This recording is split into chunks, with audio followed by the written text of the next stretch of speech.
New Zealand is experiencing a boom in Chinese tourists. Chinese holidaymakers to New Zealand have increased significantly over the past year, and the current Chinese New Year holiday promises to start another bumper year. But gone are the days when Chinese tourists only visited New Zealand for a relatively brief shopping tour. Nowadays, it's more likely to be the young, independent and wealthy middle class who are taking to the roads and looking for adventure. Owen Poland reports.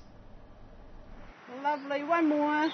It's the modern face of Chinese tourism, a honeymoon couple celebrating a 3-week road trip to see New Zealand's best scenery. Queenstown is very, very special, I think. Their final destination is Hobbiton in the Upper North Island, where scenes for the Hobbit movies were filmed. I think the character of the movie is very cute. Yeah. Whether it's Hobbiton or traditional attractions like Rotorua's government gardens, Chinese interest in New Zealand is at an all-time high.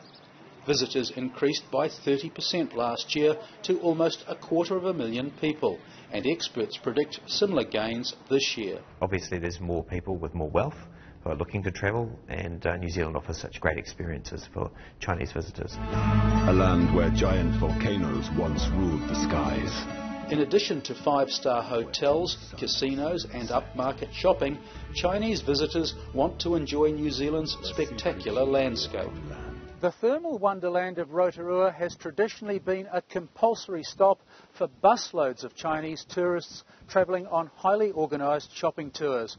But now there's a new generation of more adventurous Chinese who want to explore New Zealand's unique scenery and have some fun. Rolling down a hillside in Rotorua's Zorb is a popular attraction for young Chinese with a sense of adventure. Very fun. Fantastic. Okay. They good? Yeah. Ivan Oon is also keen to experience the outdoors and escape from his stressful working life at Hong Kong Airport. For me, New Zealand is a very, very good place for have a rest. Last year's Chinese ban on the sale of low-cost shopping tours to countries like New Zealand also means fewer groups and more big-spending independent travellers. They'll go back more satisfied, they'll spread more positive messages about New Zealand. So we see the changes as very, very positive. Some concerns have been expressed about language difficulties and the lack of Chinese signage and food. However, the biggest worry involves tourists being killed in traffic accidents. New Zealanders drive on the opposite side of the road to China, and some road trips don't have the happy endings portrayed on YouTube videos. New Zealand's a relatively safe place, there's not a lot of traffic, but at the same time it's important for inexperienced drivers to get some education.